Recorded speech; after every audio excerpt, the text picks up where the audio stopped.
시편 150편의 가장 마지막 부분을 차지하고 있는 5편의 또 하나의 마지막 그룹, 할렐루야로 시작되어 할렐루야로 끝을 맺는 5편의 시 가운데 오늘 우리가 함께 살펴볼 148편은 또 그 한 가운데 있습니다.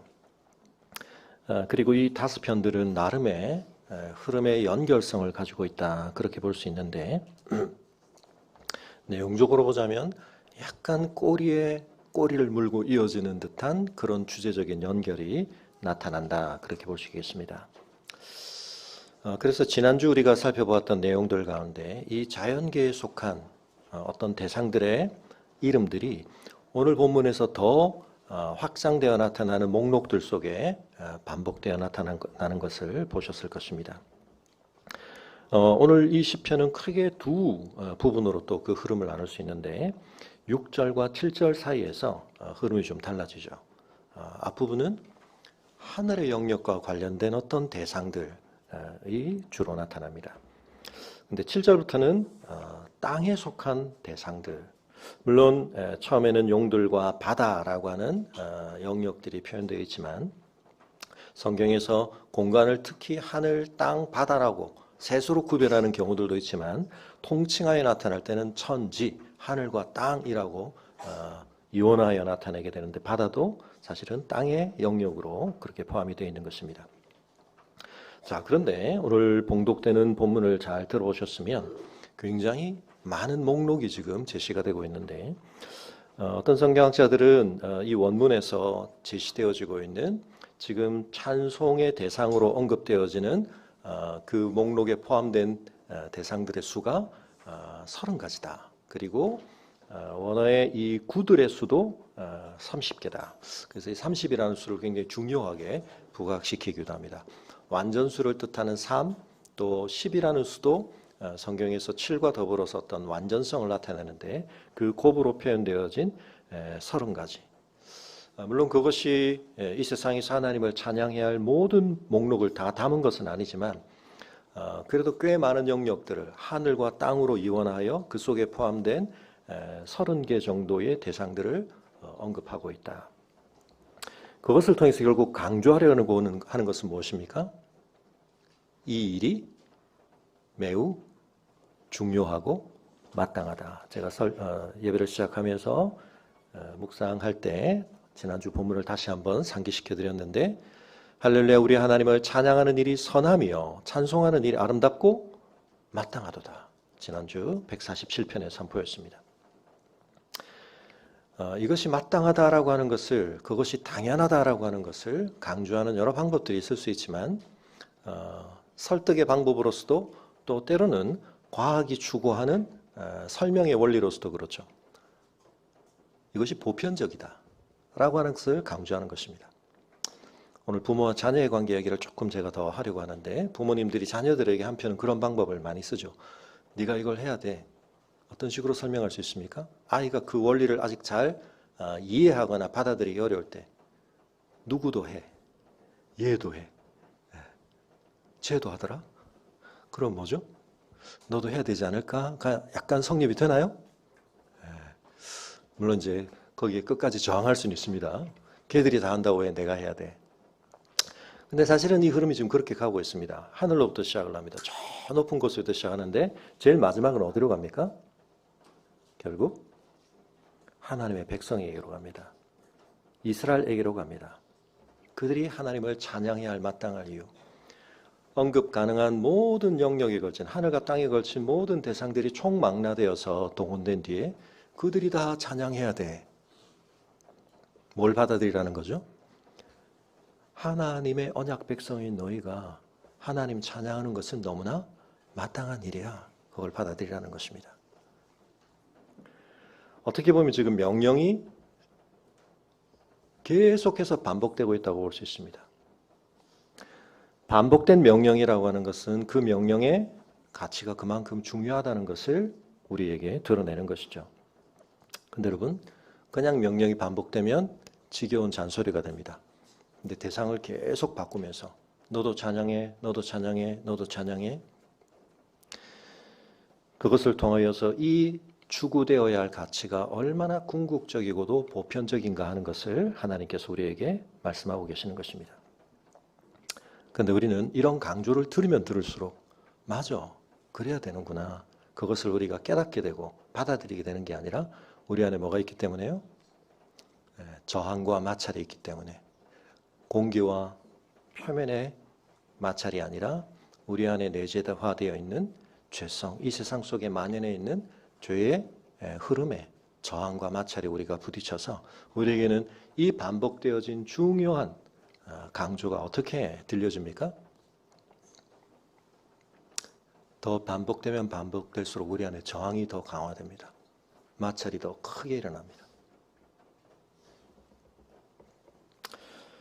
그래서 여러분, 우리 자녀들에게도 참 중요한 원리인데 사실은 자신의 유익을 위해서, 자신의 복됨을 위해서 따라야 할 지침인데 그것을 어떻게 아이의 삶에 내재화시킬 것인가 참 어렵죠. 네. 우리 자녀들 부모님들이 많이 하는 잔소리 중에 어떤 게 있습니까? 이제 어느 정도 크고 나면 이제 공부하라는 소리가 이제 굉장히 가장 소화하기 힘든 것 중에 하나겠지만 더 어릴 때부터 이제 생활과 관련해서 혹시 이빨 닦는 건 어떤가요? 많은 부모들이 뭐 각 아이들의 성장 과정마다 어려움들이 있겠지만 이거 참 어려운 것 같습니다. 이유가 뭘까요? 자녀들은 아직 그래야 할 충분한 이유를 경험적으로 확인할 길이 없습니다. 상대적으로 이빨이 굉장히 쌩쌩합니다. 부모들이 이걸 굉장히 강조하게 된 이유는 어디에 있을까요? 많은 체험을 했기 때문입니다. 주변에 있는 사람들이 고통받는 것만이 아니라 자기 자신이 치과를 드나들면서 스케일링을 받으면서 신경치료를 하면서 심지어는 이제 떼우고 나중에 나이가 들면 이제 임플란트도 해야 되고 근데 자녀들은 이빨이 너무 쌩쌩합니다. 그래서 그런 필요를 잘 못 느끼고 있는데 그래서 이빨 닦았니? 칫솔질 했니? 해라. 아직도 안 했니? 이제 이 반복을 계속 듣다 보면 자녀들에게는 어떤 생각이 내재화되냐면 이거 나를 위해서 하는 게 아니고 이건 내가 해주는 일이라는 생각을 자꾸 하게 되는 겁니다. 나는 나를 위해서는 최대한 그걸 지연하거나 피하는 것이 나의 에너지를 아끼고 내가 괜히 불필요한 일에 관여하지 않는 나를 위한 것이라는 생각이 자리 잡는 순간 이제 이 게임은 걷잡을 수 없는 방향으로 악순환을 하게 되는 것입니다. 먹는 거의 문제에서도 마찬가지로 자주 말씀을 드리지만 자녀들이 편식을 한다. 또 때로는 어떤 것만 자꾸 먹으려고 한다. 제일 대표적인 건 이제 단 거죠. 우리 모두에게 당이라고 하는 것은 가장 필수적인 에너지원이기 때문에 우리 모두가 당을 싫어하지 않게 되어 있습니다. 그래서 어릴 때 음식을 먹을 때 식탁 위에 있는 음식들 중에 맛 없는 걸 어른들이 맛있다고 먹는 게 참 이해가 안 되죠, 여러분. 여러분이 만약 자원이 있어서 돈이 있어서 식탁을 여러분의 마음대로 메뉴를 구성할 수 있다면 뭐 밥 먹는데도 초콜릿 넣고 아이스크림 넣고 사탕 넣고 막 그러고 싶을 거예요, 그죠? 네. 뭐 이제 그 수준은 넘어섰다면 여러분은 이미 자기 건강에 대한 어느 정도의 내재화된 기준을 가진 겁니다. 근데 어른들이 왜 그렇게 하지 않느냐? 어른들도 단 걸 싫어하는 건 아니에요. 때때로는 단 거가 당기기도 합니다. 먹고 싶기도 해요. 근데 어른들은 이제 단 거를 계속 먹으면 많이 먹으면 거기에 대해서 몸에 불편함이 생기고 저항이 생기고 질리는 어떤 경험을 하게 됩니다. 전에도 제가 한번 말씀드렸지만 어린 시절에 반상회 또는 뭐 부모님들의 무슨 모임 이런 게 있으면 뭐 과일 뭐 이런 것들이 막 차려져 있었는데 끝나고 나면 이제 남은 건 저희들 몫입니다. 근데 옛날에 그걸 단추 초콜릿이라고 불렀는데 그게 막 남아있더니 너무 행복한 거예요. 그날 밤에 양껏 먹었습니다. 그리고 그날 밤에 난리가 났습니다.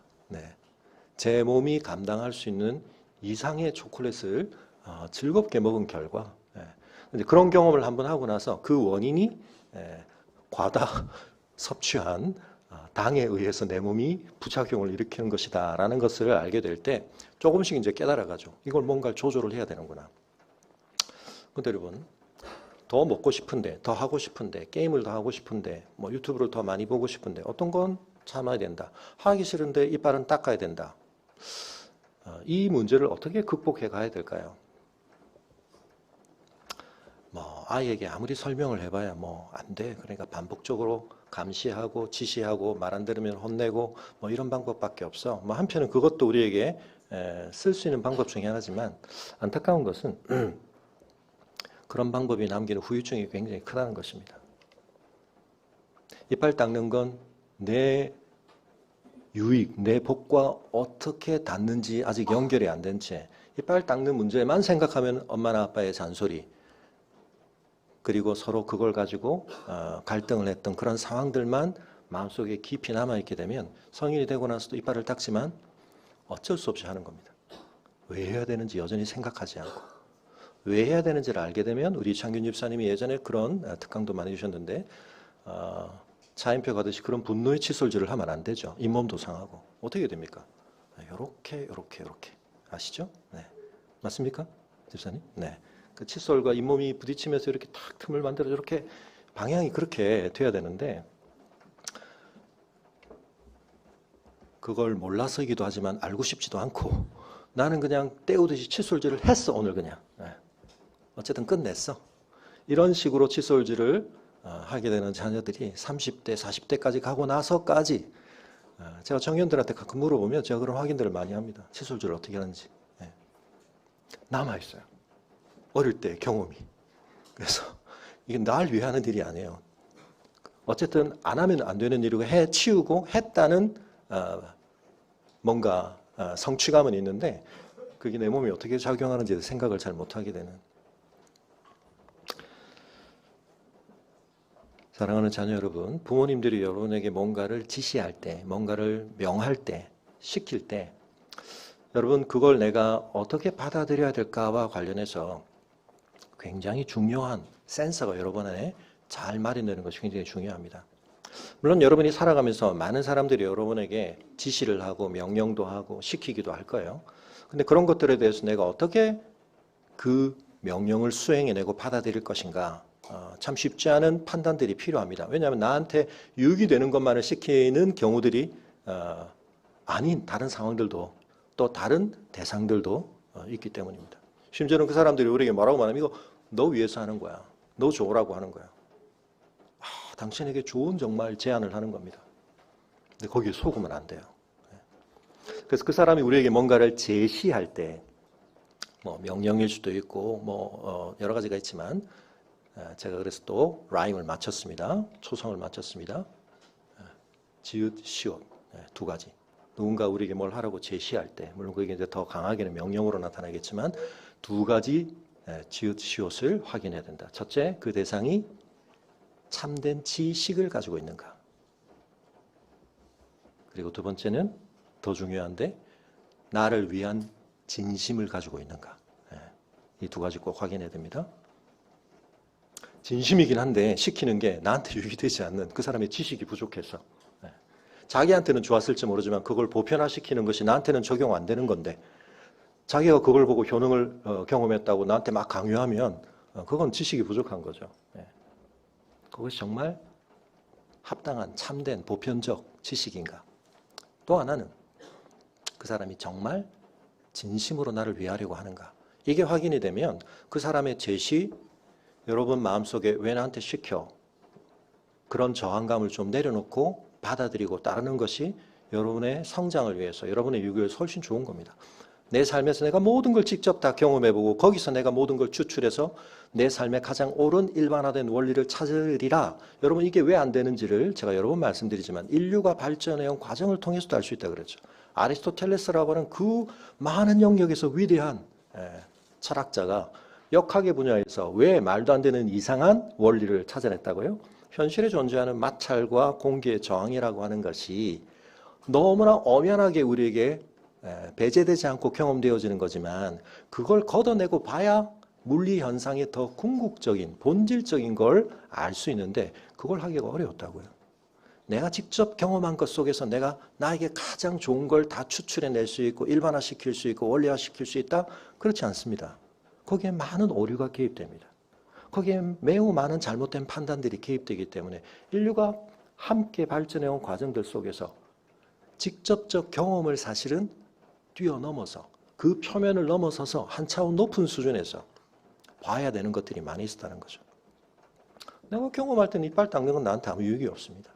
여러분이 그 유익을 실감하는 것은 나중에 이빨을 제대로 닦지 않아서 큰 고통을 경험해 보거나 아니면 왜 그래야 되는지 모르지만 잘 이빨을 닦았더니 나중에 50대, 60대가 됐는데 내 주변에 비슷한 또래들에 비해서 내가 굉장히 건강한 치아를 유지하고 있다는 것을 확인하게 되었을 때 근데 이게 너무 늦죠. 고통을 통해 확인하던 유익을 경험 너무 늦기 때문에 그러나 그걸 지키기 위한 수행은 여러분의 나이 때 해야 되는 겁니다. 이 갭을 여러분 어떻게 극복해야 된다고요? 나를 위하는 진심을 가진 누군가가 정말 옳은 지식을 가지고 나에게 하는 말을 어떻게 해요? 받아들여야 되는 겁니다.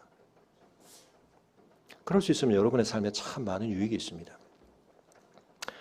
여러분 지난번에도 말씀드렸지만 그래서 여러분이 제한적으로 경험하고 있는 여러분의 한계 안에서 내 삶을 위해서 가장 옳은 걸 내가 다 추출해내고 나는 받아들이고 있어. 이 판단을 내려놓을 수 있는 겸손이 필요한 것입니다. 부모된 여러분도 마찬가지시죠. 자녀들에게는 그런 원리를 적용하지만 하나님께서 우리에게 뭔가를 시키시는데 명하시는데 우리는 똑같은 우를 반복할 때가 많이 있습니다. 지난번에도 제가 이미 보여드렸기 때문에 다시 보여드릴 필요는 없지만 현실에 존재하는 공기와 마찰력의 역할을 우리가 배제해야 가벼운 게 먼저 떨어지나 무거운 게 먼저 떨어지나에 대해서 우리가 올바른 답을 할 수 있죠. 뭐가 먼저 떨어집니까? 여전히 무거운 게 먼저 떨어진다고 하시는 분들은 똑같이 떨어지죠. 근데 우리에게는 가벼운 것 대명사, 깃털, 볼링공 기억나시죠? 제가 지금 또 화면에 띄워놓긴 했습니다만 시간 관계상 안 보여드립니다. 근데 그걸 확인하려면 어떤 조건이 필요했습니까? 우리 현실에는 없는 이상화된 매우 예외적인 특별한 어마어마한 공간을 진공으로 만드는 그런 일을 해야만 그 속에 깔려있는 깃털이라는 가볍다라고만 생각하는 것의 낙하 속도가 사실은 현실에서 볼링공보다 왜 느린가? 이유는 뭐라고요? 공기의 저항 때문이라는 겁니다. 그래서 제가 진공을 만들 필요는 없지만 다시 한번 보여드립니다. 그죠? 똑같은 티슈, 큰 차이 없는 티슈인데 어느 게 먼저 떨어질까요? 이번에는 이유는 뭐죠? 이쪽은 공기의 저항을 받았기 때문에 이해가 되시죠? 갈릴레오가 어떤 실험을 했다고요? 지난주에 관성 마찰이 없다고 했을 때 표면에 마찰이 없다고 했을 때 이런 공면에서 사실은 갈릴레오는 아직도 관성을 아리스토텔레스 책에 있는 원운동이라고 생각했기 때문에 직선의 개념으로까지 확산을 못했습니다만 그러나 어쨌든 제한적이지만 이런 공면에서 여기서 구슬을 놓으면 마찰이 없다면 원래 높이까지 올라간다. 근데 여기는 놔두고 이쪽을 조금씩 기울기를 늘리면 늘어나지만 똑같은 높이까지 올라가니까 점점 멀리까지 가는 거죠. 근데 이게 이제 평면이 되면 얘가 언젠가에 올라갈지 모르니까 계속 간다. 이게 이제 갈릴레오의 사고 실험입니다. 여러분, 하나님께서 우리에게 말씀하실 때 하나님께는 놀라운 지식, 진리의 지식이 있으십니다. 그리고 하나님께서는 우리를 진심으로 위하십니다. 그래서 하나님의 말씀은 때로 그것이 우리에게 부대껴 오는 우리의 죄 그리고 이 세상에 있는 죄성의 그 마찰과 저항에 뭔가 다른 결로 느껴지더라도 그걸 우리가 받아들이는 것이 굉장히 중요합니다. 하나님께서 이 말씀을 통해서 우리 인생에서 가장 궁극적으로 우리가 추구해야 될, 지향해야 될 활동, 우리의 삶의 목표, 가치가 뭐라고 말씀하시는 겁니까? 하나님을 찬양하기 위해 살아라. 근데 우리에게는 뭐가 더 경험적으로 우선되죠? 돈을 벌기 위해 살아라. 돈이 이 세상에서 우리가 경험할 수 있는 모든 가치를 가장 잘 호환시켜주고 가장 잘 저장해주고 잘 교환해서 사용하게 해주는 건데 우리가 실감하고 있는 겁니다. 내 건강을 위해서 살아야지. 건강 잘 도우며 살아야지. 나쁜 일들은 아닙니다. 근데 여러분 항상 그것이 더 궁극적인 가치와 올바르게 연결되어 있지 않으면 그것은 더 궁극적인 가치를 추구하는 데 있어서 심지어는 그것은 우상이 되는 거죠. 이데올로기가 되는 겁니다. 그건 우리의 진정한 가치 추구를 왜곡시키는 것이 되는 겁니다. 후루이해야 될 대상의 향유를 위하여 우티할 수 있는, 사용할 수 있는 것이, 그것이 궁극적인 가치의 자리에 가는 순간 우리의 삶은 이미 왜곡되고 있는 겁니다. 여러분, 우리의 삶에서 많은 결핍을 경험하기도 하고 상처를 경험하기도 하고 불안을 경험하기도 하고 자아상의 문제, 특히 열등감을 경험하기도 하는데, 부모들이 그 씨름을 잘못하면, 그걸 제대로 극복해내지 못하게 되면 자녀들에게 잘못된 걸 심어주게 되죠. 내가 그게 너무 힘들었기 때문에, 내가 그로 인해 너무 많은 손해를 받기 때문에, 내가 너무 많은 어려움을 겪었기 때문에 내 자녀에게 그걸 겪지 않도록 해야 되겠다가 자녀 양육의 목표가 되어버리면 어떻게 되죠? 자녀의 삶에 더 궁극적인 가치를 추구하도록 만들어주는 데서 내가 이미 궤적을 다르게 설정해버리는 겁니다. 내가 돈이 없어서 너무 힘들었어. 내 자녀에게는 내가 돈 부족은 없도록 해주는 게 내 인생의 목표야. 여러분, 하나님께서 우리 자녀를 향해서 그 인생 설계도를 짜실 때, 알고리즘을 짜실 때 요셉이 그랬듯이, 다윗이 그랬듯이 돈의 결핍이라든지 부모의 보호의 한계라든지 이런 걸 경험해야만 하나님 앞에 더 성장할 수 있는 프로그램을 가지고 계신데, 내가 어쨌든 그걸 막아보겠다고, 그게 내 자녀를 위해서 내가 할 수 있는 최대의 목표와 가치다. 어떻게 되는 겁니까? 그건 아니죠. 물론 해줄 수 있는 최대한의 보호와 지원해야 됩니다. 그러나 궁극적인 가치는 뭐죠? 네가 내 삶에서 내가 경험했듯이 하나님 찬양하는 사람이 되는 거야. 하나님 경외하는 사람이 되는 거야. 근데 그걸 위해서 네 삶에 내가 아무리 애쓰고 내가 최선을 다해도 어쩔 수 없이 발생하는 어떤 결핍에 대해서, 한편은 그게 너를 힘들게 할 수 있고 그것 때문에 내가 원망스러울 수도 있지만, 그러나 나는 네가 그 문제 속에서도 하나님을 찬양하는 사람이 되기를 원하고 네가 그걸 해낼 수 있도록 최선을 다해 도울게. 여러분, 이렇게 궁극적인 가치 목표를 맞추고 해야 제대로 된 부모 역할을 하는 겁니다. 많은 부모가 자기 씨름과 한계에 갇혀가지고 사실은 자기가 그게 극복이 안 됐기 때문에 자녀 인생에서 엉뚱한 숙제풀이를 하고 있는, 엉뚱한 목표 부여를 하고 있는 겁니다. 그걸 해주면 부모로서 완성된 역할을 한 겁니까? 그리고 그걸 못하면 부모로서 실패한 겁니까? 그렇지 않습니다. 제가 간증처럼 여러 번 말씀드렸지만 저희 가정에 여러 가지 어려움들이 발생을 했는데, 단칸방에 저희 5 식구가, 제가 고등학교 2학년 때입니다. 가서 살아야 되는데 그런 상황이 갑자기 닥쳤는데, 학교로부터 집이 버스 타고 한 1시간 이상 가야 되는 곳으로 이사를 갔고, 제가 그날 이사 간 날 막내였지만 가족들 다 함께 그날 밤에 첫 이사에서 하나님 앞에 감사기도 제가 하겠습니다. 제가 아버지 돌아가시기 전에 마지막 요양병원에 제가 개인적으로 혼자 방문했을 때 아버지 귀에 대고 제가, 아버지, 늘 아버지의 마음속에 가족에게 어떻게 보면 가장으로서 좀 했어야 될 어떤 역할에 대해서 부족했던 것에 대한 미안함, 또 자책, 이런 게 늘 있으셨다는 걸 알기 때문에, 근데 아버지 정말 그렇지 않습니다. 아버지 너무 훌륭하셨고 하나님께서 제 인생을 그렇게 이끌어 가시는 데 있어서 그건 아버지 잘못이 아닙니다. 아버지 너무 감사합니다. 좀 괜찮은 아들입니까, 여러분? 네. 근데 여러분, 괜찮은 아들 키울 수 있습니다. 여러분이 뭘 해야 되는지를 정확하게 하시면 돼요. 여러분이 하나님 노릇을 하려고 하시면 안 돼요. 하나님이 하나님 노릇 하시는데 내가 어떻게 쓰임 받을까를 고민하시고 거기에 순종하셔야 돼요. 내가 하나님이 아니라는 사실을 발견하고 왜 좌절합니까? 야곱이 채색옷으로 요셉을 그렇게 입히려고 했지만 안 됐던 것 때문에 야곱의 인생이 실패한 겁니까? 내가 설정했던 목표를 달성했기 때문에 내가 성공한 겁니까? 그렇지 않습니다. 돈을 어마어마하게 벌어서 자녀를 망하게 만드는 부모를 저는 많이 봤습니다. 그 자녀들이 부모가 돌아가시고 나서 어떤 인생을 사는지 그 부모가 만약 보았다면 땅을 치고 후회했을 겁니다.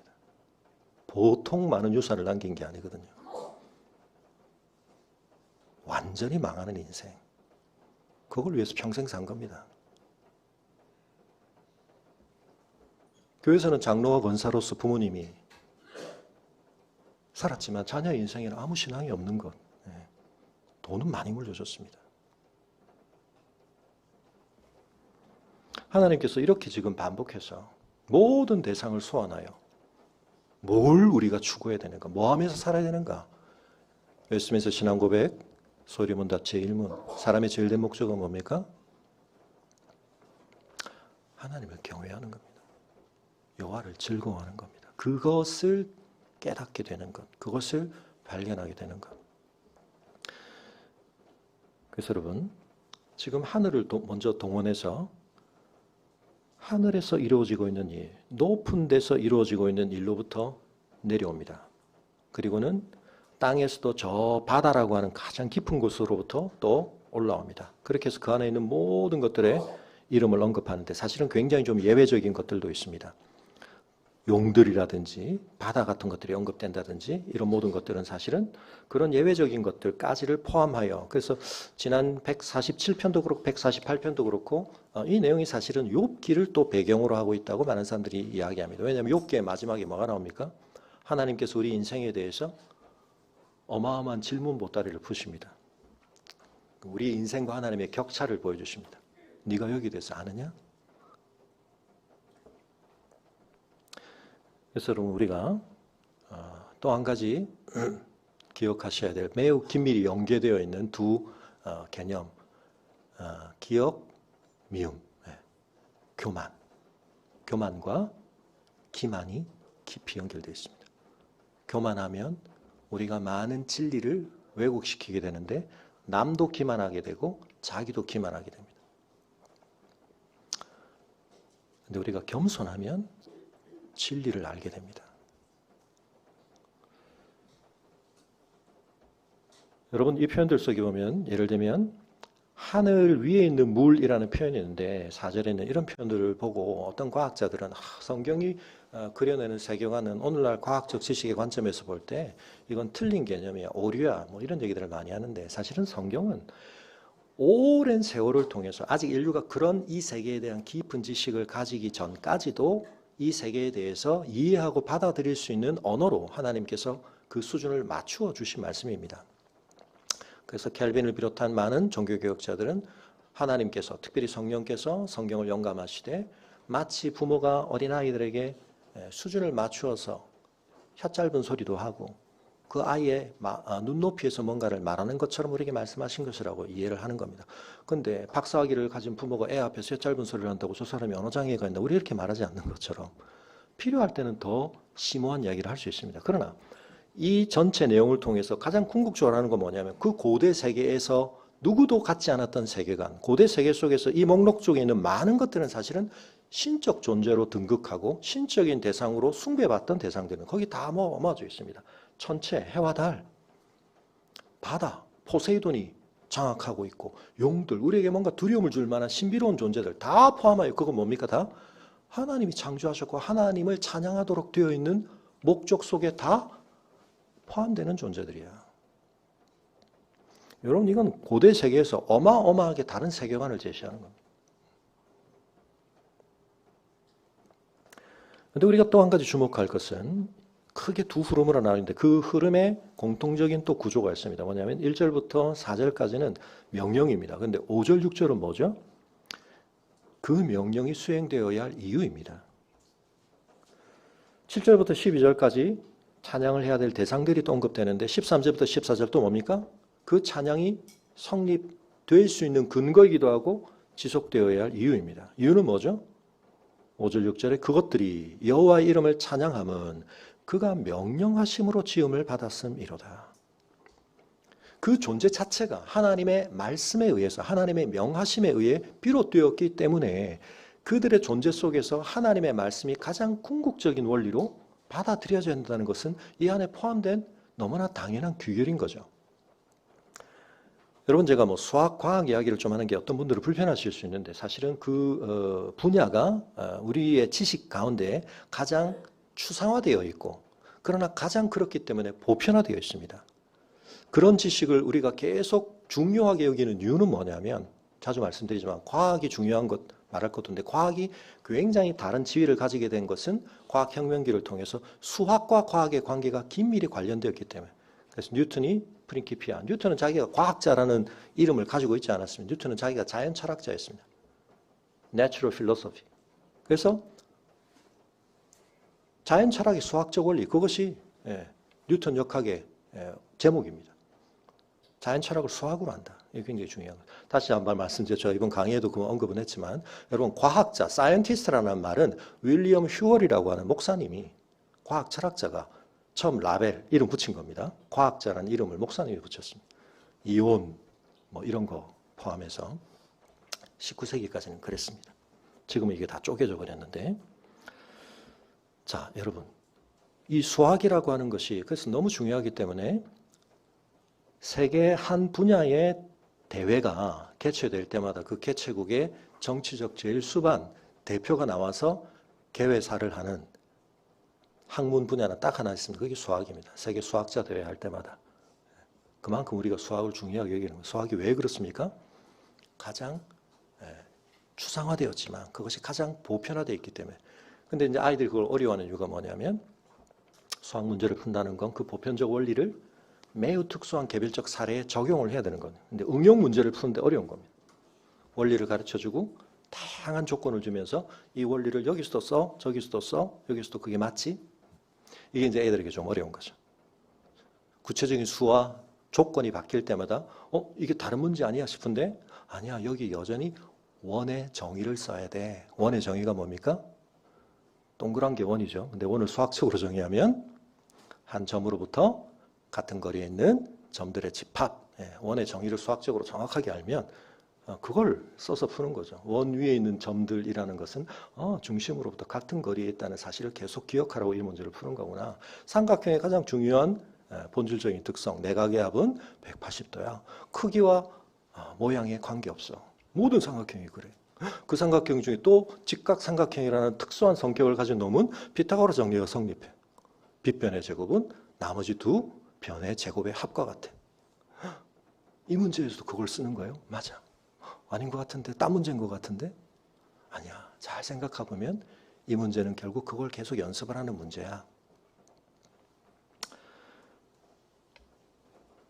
여러분 하나님께서 우리에게 가장 보편적인 삶의 원리를 말씀하시는 겁니다. 모든 삶에 어떤 상황에 어떤 영역에든 적용할 수 있는 가장 보편적인 우리가 붙들고 있어야 할 추구 원리 뭐죠? 하나님을 찬양해야 돼. 이 상황에서도 이 문제 속에서도 제가 어떻게 해야 올바르게 사는 거죠? 제가 어떻게 해야 복 받을 수 있죠? 우리가 변화시킬 수 있는 우리의 삶에 대한 의미 있는 모든 질문들이 다 여기로 반응되는 겁니다.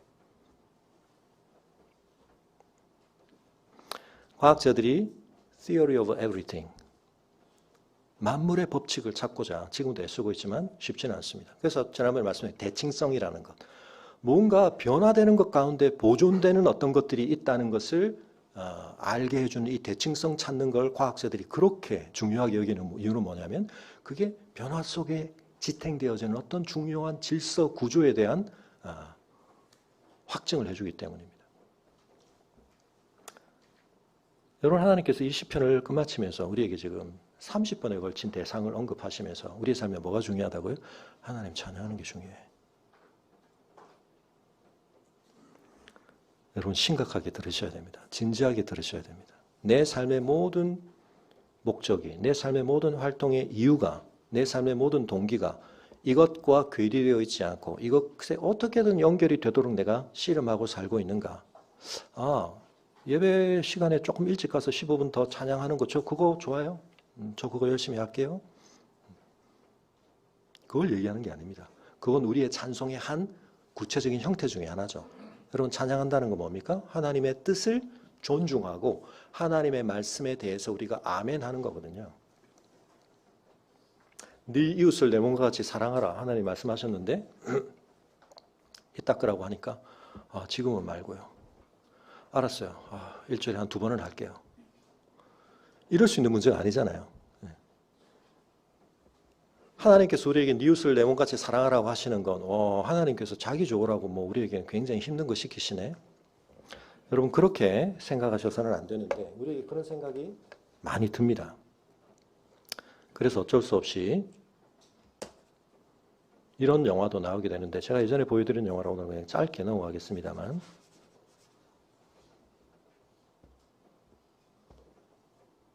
아직 화면을 연결하지 마시고요. 네, 화면이 좀 제가 캡처를 한 거라 이거 요즘은 이제 영화를 틀면 좀 문제가 생기기 때문에 The Last Castle이라는 화면 연결이 안 되나요? 잠깐만요. 다시.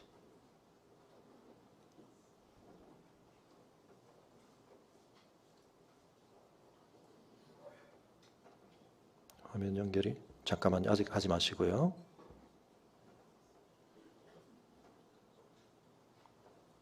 안 되나요? 떴나요? 아, 네. 제가 안 보여서. 안타깝게 제가 이 좋아했던 배우가 뭐 한 열흘 조금 전에 돌아가셨죠. 로버트 레드포드가 9월 16일에 돌아가셨습니다. 영화 속에서는 로버트 레드포드가 군인들이 수용되는 어떤 수용소에 죄수로 들어오게 됩니다. 여기는 소장이 있습니다.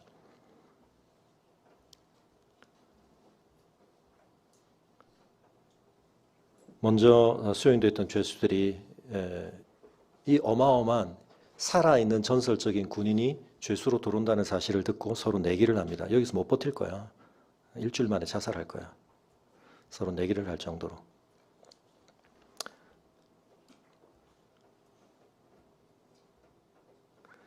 이 소장은 형무소 마당 한가운데 복역하고 있는 죄수들을 시켜서 뭘 자꾸 쌓게 합니다. 자부심을 갖고 즐겁게 일하고 있다고 자기는 평가하고 있습니다. 사실은 이 군인을 자기도 존경했던 사람이었기 때문에 저서에 친필 사인을 받으려고 했는데 잠깐 가 있는 동안 이 사람이 모으고 있는 소장품에 대해서 이 장군이 한마디 언급하는 걸 듣고 마음이 상합니다. 이런 걸 모으는 사람은 실전 경험이 없다는 뜻이다. 진짜 군인하고 좀 격이 다르다는 말이죠. 그러자 이 장군에게 경례하는 것을 못하게 막으면서 돌려보냅니다. 시간 관계상 좀 넘어가겠습니다. 이 돌 쌓는데 너무 그렇게 진지하게 하지 마. 이거 우리 그냥 땜질 하라는 거야. 소장이 시키니까 어쩔 수 없이 하는 거야. 그걸 뭐 너무 잘 쌓으려고 하지 마.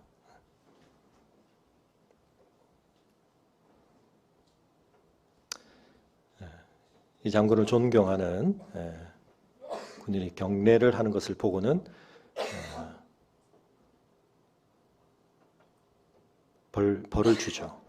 자기 때문에 이제 이런 일이 일어난다는 사실을 알게 되고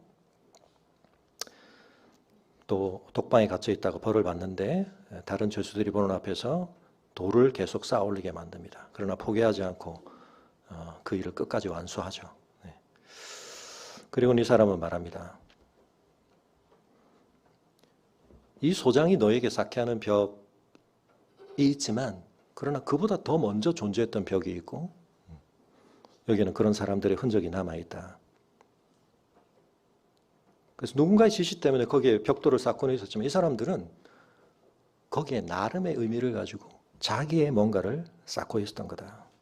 감옥을 지으라는 지시를 받았지만 자신을 지켜줄 자기의 성을, 캐슬을 쌓고 있었던 거다. 그러면서 이제 이 일에 의미를 부여하고 이 일을 가치 있게 여기면서 같이 힘을 모아 작업을 하게 됩니다. 그러자 이 사람이 여기서 이제 죽게 되고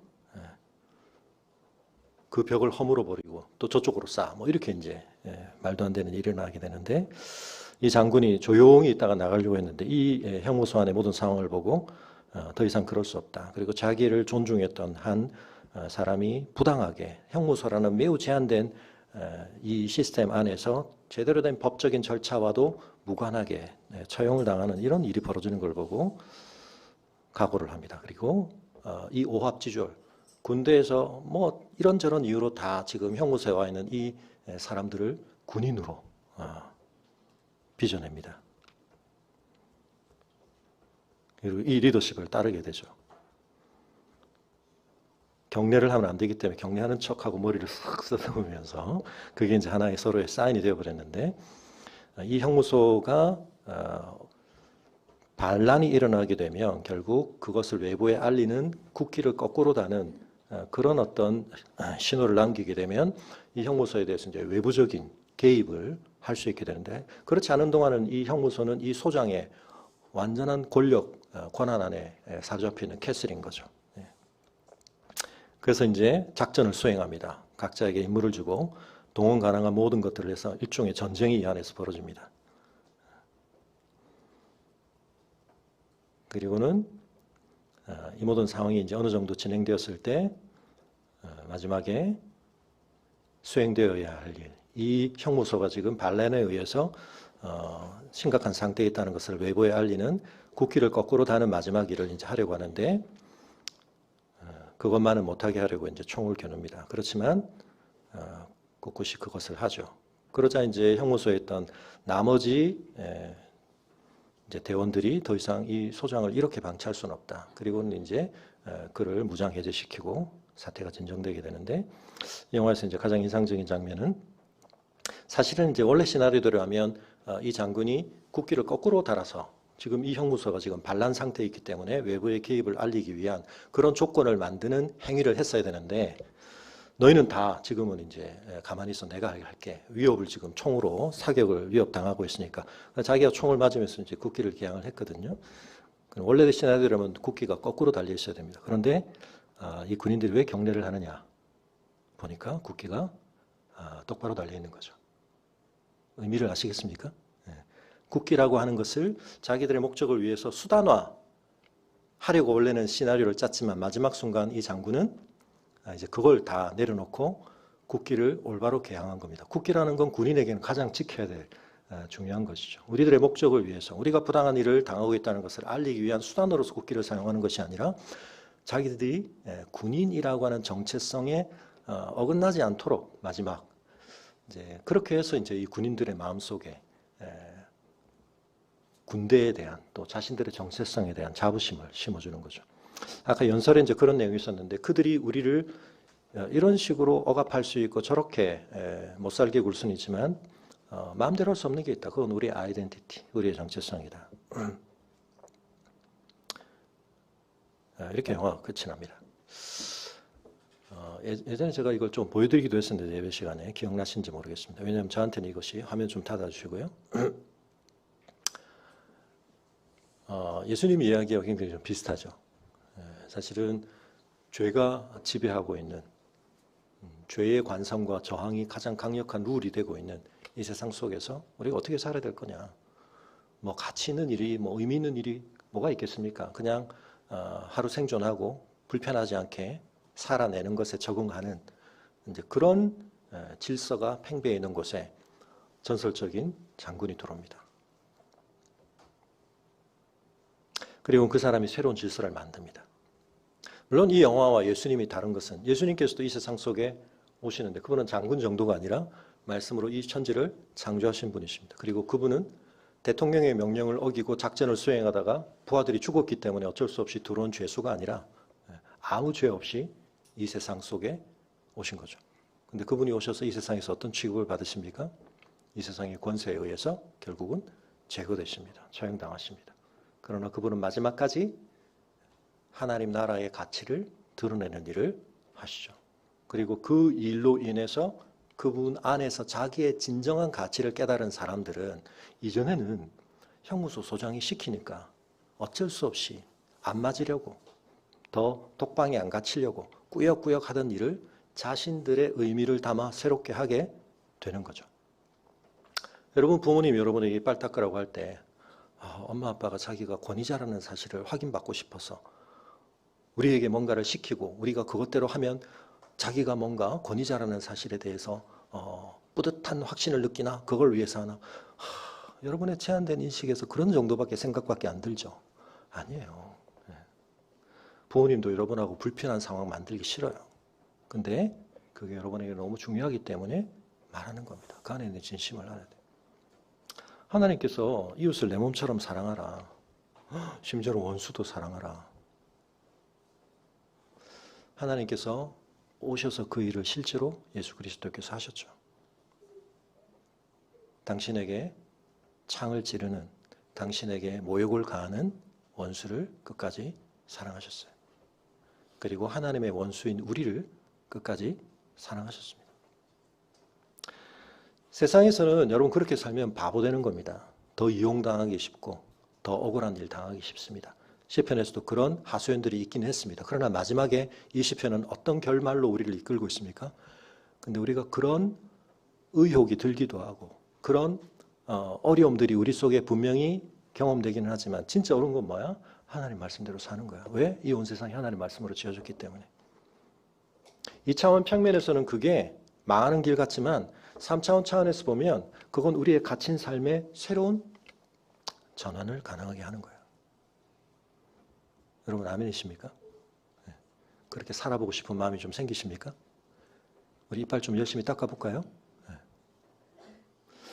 근데 여러분 하나님께서 우리에게 주신 이 말씀은 시편 1편이 우리에게 이미 말하였듯이 여호와의 율법에 온전히 순종한 자는 이 세상에서 어떻다고요? 형통한다고요. 복을 누린다고요. 근데 그게 그 복이 이 세상에 제한되는 복이 아닙니다. 영원하게 실현될 완성될 하나님의 나라에서도 계속 존중될 수 있고 지속 가능한 형태의 복을 우리는 이미 누리는 겁니다. 그렇기 때문에 사실은 그건 이 차원에서는 복이 아닌 것처럼 느껴질 수도 있고 그것이 우리에게는 오히려 복은 무슨 복이야? 이게 오히려 우리에게 어마어마한 불편과 부담과 불만스러운 삶을 가능하게 하는 거지. 여러분 그렇지 않습니다. 13절에 여호와의 이름을 찬양할지어다. 그의 이름이 홀로 높으시며 그의 영광이 땅과 하늘 위에 뛰어나시기 때문이다. 그분은 찬송 받으셔야 됩니다. 하늘에 있는 해와 달과 비교될 수 없는 그것보다 다 그것을 뛰어넘으시는 그분의 이름은 홀로 높으시고 하늘과 땅 모든 것 위에 뛰어나시며 근데 중요한 건 14절이 말하듯이 그가 그의 백성의 뿔을 높이셨으니 하나님은 당신께서 높으시지만 당신의 언약 백성을 어떻게 하신다고요? 당신의 형상으로 지음받은 우리를 어떻게 하신다고요? 당신과 우리 사이의 격차를 느끼게 하기 위해서 교도소 소장이 야 내가 여기서는 최고 권력자야. 너희는 밖에서 무슨 계급을 가졌든 내 말을 다 들어야 돼. 장군 너도 나를 그렇게 비웃었지? 너도 내 말 한마디면 어쩔 수 없이 굴복할걸? 하나님은 그런 분이 아닙니다. 우리가 하나님을 높이는 것이 중요한 이유는 하나님이 우리를 어떻게 하시기 때문에요? 그 지극한 영광으로 우리를 높이시기를 원하시는 분이기 때문에 우리의 뿔을 높이 드시는 분이기 때문입니다.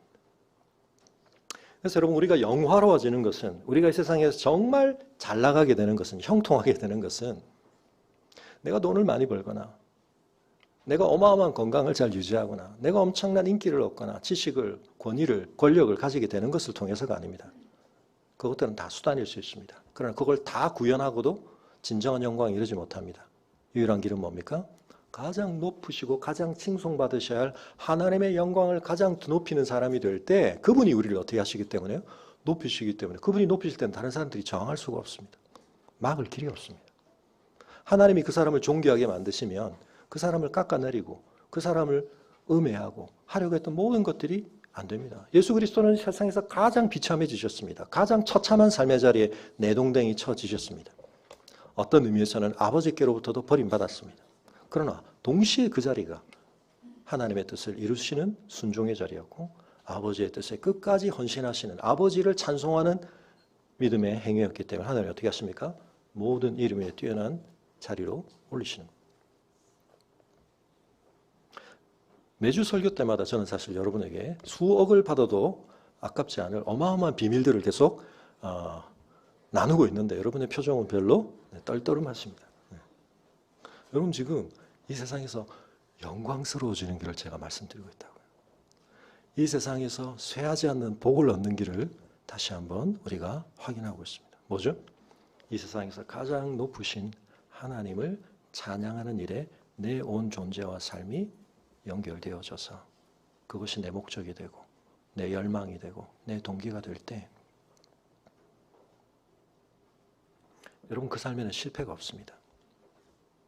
실패처럼 보이지만 그것도 다 계기가 되고 과정이 되도록 하나님께서 반드시 역사하신다고 약속하시기 때문입니다. 거꾸로 가는 것 같지만 내가 높아지게 뭐가 높아져? 내가 이렇게 망하는 것 같은데 절대로 그렇지 않습니다. 하나님이 반드시 우리를 영광스럽게 만드십니다. 반드시 우리를 복되게 하십니다. 여러분 돈을 얼마쯤 가지면 그게 이 세상의 변화 속에서 여러분을 영광스럽게 지탱해 줄 수 있다고 생각하십니까? 얼마쯤이면 되겠습니까, 여러분? 네. 몇 조면 됩니까? 안 됩니다, 여러분. 죽음을 이길 수도 없고요.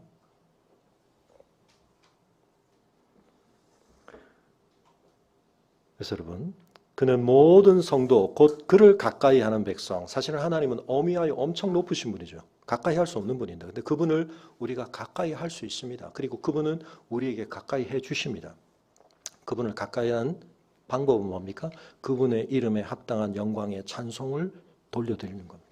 내가 땅 끝에 있어도 무덤에 있어도 우리가 그걸 하면 우리는 거기서 하나님하고 밀접한 관계 속으로 들어가는 겁니다. 세상 사람들은 거기는 영광이 없어, 거기는 만족이 없어, 거기는 안전이 없어 라고 하는 곳에서도 하나님을 찬양하기 시작하면 바울과 실라가 그랬듯이 하나님은 옥토를 하나님의 찬송의 토로 바꾸는 사람에게 놀라운 권능과 영광으로 함께 계심을 나타내 주십니다. 그래서 여러분 146편에서는 하나님이 누구의 이름으로 언급되셨죠? 야곱의 하나님. 근데 147편에서 어땠습니까? 마지막 19절에 그의 말씀을 야곱에게 보이시며 그의 율례와 규례를 이스라엘에게 보이신다. 야곱과 이스라엘 사이에 이제 전환이 일어났죠. 그리고 오늘 본문에는 야곱의 이름이 안 나옵니다. 오늘은 뭡니까? 이제는 이스라엘. 야곱, 이스라엘, 이스라엘. 이것도 이제 발전입니다. 그래서 여러분 이스라엘이 야곱이 어떤 존재였다고요? 나면서부터 승부사적 기질을 가지고 원하는 건 움켜쥐고 보고 수단과 방법을 가리지 않고 위에 있는 사람 끌어내리고 밑에 있는 사람 밟으면서 여러분 이 현실 세상에서 가장 잘 서바이브 할 수 있는 사람이죠. 근데 여러분 그 사람의 모습 가지고는 하나님의 언약을 개성할 수가 없습니다. 그래서 하나님께서 그를 빚으십니다. 어떻게 빚으십니까? 고난을 겪게 하십니다. 곤욕스러운 삶을 경험하게 하십니다. 감당할 수 없는 곤란을 겪게 하십니다. 그 과정에서 그 모든 것들이 하나님을 붙들고 씨름하게 만들고 하나님의 지평에서 하나님의 수준의 자신의 삶을 보게 만드시고 그 과정이 쉽지는 않습니다. 그런데 여러분 이 정도 간증이면 충분하지 않나요? 그걸 굳이 내가 경험해 봐야 될까요? 굳이 내가 신경치료 다시 해야 될까요? 네. 이 정도면 충분합니다. 요셉의 이야기를 보면 충분합니다. 하나님께서 그렇게 간절하게 말씀하시는데 우리가 됐고요. 내가 경험해 봐야. 여러분 이건 지혜가 아니고 지극히 어리석은 것이죠. 다시 한번 말씀드리지만 우리의 삶을 다 쏟아 하나님의 말씀이 맞네요. 그거 확인하는데 우리가 우리의 삶을 쓰면 안 되고 그 진리의 토대 위에서 그 진리가 약속하고 있는 것들을 누리고 실현하기 위해서 우리의 삶을 살아야 하는 것입니다. 하나님 나라의 가치를 놀랍게 드러내라고 말씀하시는데 우리가 그것을 하지 않고 그런 엉뚱한 삶을 추구하게 만드는 것, 그것이 사탄이 가장 기뻐하는 일입니다. 그래서 여러분 전에 같지만 잠깐 화면 연결해 주시고 불의 전차라고 하는 또 다른 영화, 이것도 제가 자주 말씀 많이 드렸습니다. 실화를 바탕으로 한 파리올림픽에 있었던 영국을 대표하는 두 육상 선수, 한 사람은 해롤드 아브라함, 한 사람은 에릭 리들. 그런데 이 이름이 보여주는 것처럼 이 해롤드 아브라함은 유태인입니다. 유태인이 유럽 사회에서 겪는 많은 어려움들을 겪으면서 이 사람 속에는 이 현실에서 살아남기 위한 이름은 아브라함인데 야곱 같은 모습을 드러내요. 수단 방법을 가리지 아마추어 선수 때도 돈으로 코치를 고용해가지고 자기가 목표하는 걸 이루기 위해서 안간힘을 씁니다. 한편에 인간적으로는 훨씬 더 이해 가능하고 우리가 공감 가능한 모습입니다. 그 사람도 금메달을 땁니다. 결국. 근데 그의 삶은 공허합니다. 근데 그의 경쟁자이기도 했고 동료이기도 했던 100m 출전을 했는데 주일날 자기는 시합을 뛰지 않겠다고 하면서 출전을 포기하자 왕자가 와서 설득을 하고 협박도 하고 하는데 꿈쩍하지 않고 자기는 교회에 가서 하나님의 말씀을 선포하는, 부모님도 선교사였고 자기도 선교사 아이덴티티를 가지고 있었기 때문에 자기가 뛰는 이유는 금메달 따기 위한 목표가 아닙니다. 자기에게 하나님이 주신 은사, 잘 뛰는 능력을 가지고 나는 하나님의 영광 드러내는 거야. 그래서 이 치열한 경쟁에서 출발을 앞두고 있는 사람들한테 찾아가서 막 인사합니다. 자기 경쟁자들 행운을 빈다. 열심히 하라 막. 자기가 무슨 경기 운영진도 아니고 자기도 뛰어야 될 사람인데. 미국에 있는 또 다른 선수가 크리스찬이었던 것 같아요. 자기 나라 동료에게 야 얕보면 안 돼. 왜? 이 사람 속에 뭔가 다른 게 있어. 그리고 네리디들에게 쪽지를 전해줍니다. 네가 나를 안다고 사람들 앞에서 증언하면 주님께서도 너를 증언하실 거야. 그리고 400m에서 금메달을 따죠. 그 마지막 음악이 아카데미 음악상을 받은 그 멋진 음악과 함께 그 뛰는 장면에서 뭐라고 합니까? 내가 이렇게 뛰는 것, 그리고 이 뛰는 걸 가능하게 하는 것은 내가 하나님의 영광을 위하기 때문이야. 여러분, 우리가 하나님의 영광이라는 말을 너무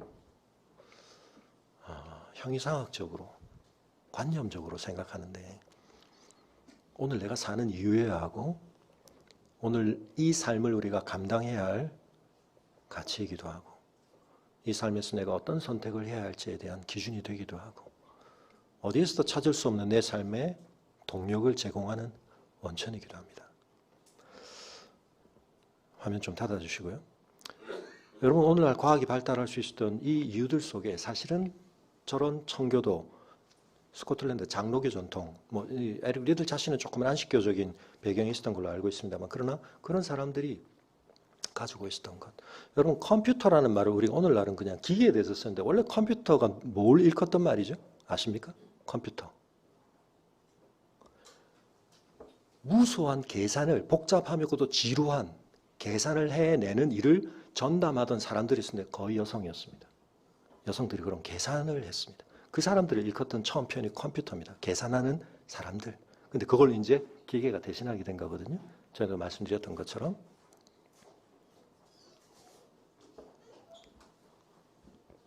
허블 법칙이라든지 이런 천문학, 우주론이 발달하는 데 있어서 어마어마한 여성들이 그 계산하는데, 근데 그 대부분 사람들 중에 거기 청교도 목사님 딸도 있고요. 청교도들이 많았습니다. 이유는 뭐죠? 자기가 하는 그 지루하고, 그걸 해서 무슨 일이 어떤 보람으로 자기가 돌아오는지 알 수 없지만 그 일을 감당하는 일을 지키면서 나는 하나님의 영광이 이 세상 속에 드러나는 일에 관여하고 있다는 자부심을, 사명감을 가지고 그 자리를 열심히 지켰던 사람들이 제공해준 데이터들을 가지고 우리가 이름을 기억하는 사람들의 업적들이 나온 겁니다. 그 배후에 어마어마한 그런 헌신들이 있었습니다. 그걸 가능하게 한 것 중에 어마어마한 토대가 하나님의 영광을 위한 청교도들의 헌신, 그걸 로버트 머튼이라는 사람이 주장을 한 건데, 자 여러분, 하나님의 이름을 찬양하는 일이 우리의 관념이 아니고 그냥 그럴듯한 가치가 아니고 오늘 내 심장 속에서, 내 걸음 속에서, 내 손의 움직임 속에서, 고민하는 내 삶의 모든 씨름들 속에서 아로새겨져 있어야 하는, 깃들어져 있어야 하는 중요한 원리라는 사실을 하나님께서 지금 우리에게 강조하십니다. 이것도 다 하나님 찬양해야 돼. 근데 그 모든 것들이 결국 어디로 귀결됩니까? 땅에서 하나님의 형상으로 지음받고 하나님의 영광을 드러내야 될 우리 인생들, 언약 백성들, 이 부분은 다음 주 149편으로 이제 옮겨갑니다만, 우리가 이 사실을 다시 한번 확인하면서 우리 함께 자리에서 일어나겠습니다. 지난 한 주간 동안 나의 마음 속에서, 나의 관심 속에서 하나님을 찬양한다는 것은 어떤 실제적인 동기와 동력이 되었는가, 우리가 또다시 그 사실을 점검하면서 하나님, 제가 하나님을 찬양하는 자로 살겠습니다. 부모된 우리가 우리의 자녀들을 양육하되 우리 자녀들이 이 소중한 가치에 눈뜨고 그것을 자신의 삶에 내면화해서, 우리가 어떤 조건을 다 갖추어 줄 수 없지만 그들의 상황 속에서, 그들의 인생의 여정 속에서 우리 모두가 공유해야 할 이 가치, 이 소중한 방향을 향해 거침없이, 그침없이 나아가는 우리의 자녀들이 되게 하여 주옵소서. 우리 인생이 우리의 자녀들을 비롯한 내 주변의 사람들에게 이 가치의 중요성을 입증하고 알리는 일에 쓰임받는다면 나는 성공한 인생입니다. 우리 그 사실을 기억하며 다시 한번 또 한 주간의 우리의 삶을 하나님 앞에 그렇게 방향 잡기를 결단하며 기도하겠습니다.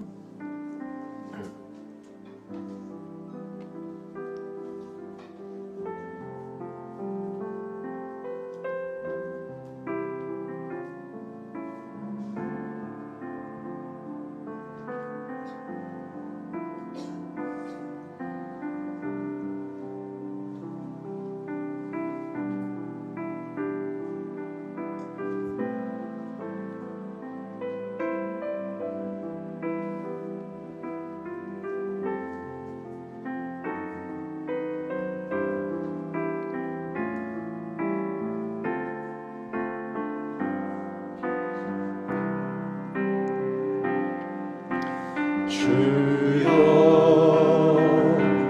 내 눈을 여소서 지금 주의 법 보도록 나는 땅에 객이 되어 싸우니 주의 법 숨기지 마소서 나로 주님의 법도의 길을 깨닫게 하소서 그리하면 내가 주의 이사 묵상하리로다 내 안에서 행하시니 살아계신 하나님을 그 깊은 뜻 위하여 너희로 소원 두시니 먼저 주님의 나라와 그의 의를 구하라 그리하면 이 모든 것을 내게 더욱더 풍성히 주리라 내가 여호와의 의를 따라 감사함이로라 높으신 여호와의 이름 찬양 할렐루야 아멘. 찬송 받으시기에 합당하신 가장 높은 영광과 위엄과 권위와 존귀함 속에 계시는 아버지 하나님, 이 세상에 속한 그 무엇도 하나님과 견주어 하나님의 찬송을 빼앗아갈 수 없는 대상인 것을 잊지 않게 하시고 속지 않게 하시고 하나님 앞에만 찬양 돌려드리는 이 저희의 복된 사명에 올바르게 기쁨으로 헌신할 수 있게 하여 주시옵소서. 또한 사단이 우리를 이 복된 자리로부터 이탈시키기 위해 진리를 거짓으로 가리고 우리 안에 있는 죄성에 호소하며 우리의 이기심과 자기중심성과 자기 확대 의지에 호소하여서 하나님의 뜻을 저버리는 것이 마치 우리 자신을 만족시키고 성취하는 길인 것처럼 착각하게 만드는, 그러나 그것이 교도소 형무소의 소장에게 굴복하는 것과 같이 비참한 삶에 빠지는 길임을 잊지 않게 도와주시고 우리의 비참함의 자리에 오셔서 우리를 진정한 영광의 자리를 이끄시기 위하여 그 영광 다 버리시고 고난받으시고 죽임당하신 어린 양의 길을 따라 자기를 부인하며 하나님의 말씀을 따라 이웃을 내 몸과 같이 사랑하며 남을 대접하기 위하여 내가 남에게 대접받고자 하는 기준을 적용하는 씨름을 해나가는 저희가 하나님의 참된 영광에 이르는 길을 걷는 하나님을 참되게 찬양하는 사람들인 것을 깨닫게 하여 주시옵소서. 또한 주간에 저희의 삶 속에 남은 저희의 평생의 걸음 속에 이 소중한 가치와 목표와 원리를 잊어버리지 않고 끊임없이 적용하며 끊임없이 씨름하며 주님 앞에 나아가는 저희들 되게 하여 주시기를 간구하고, 이제는 우리 주 예수 그리스도의 은혜와 우리 아버지 하나님의 그 크신 사랑과 성령의 감화감동 교통하심이 어떤 상황, 어떤 영역, 어떤 문제 앞에서도 어떻게 하면 하나님을 더 온전히 찬양할 수 있을지 고민하며 선택하며 씨름해 가기로 결단하는, 그리고 그 삶 속에 누리게 하시겠다고 약속하신 진정한 복의 통로가 되며 복의 근원이 되기를 기대하는 성도들의 걸음 위에 지금부터 영원토록 함께 하시기를 간절히 축원하옵나이다. 아멘.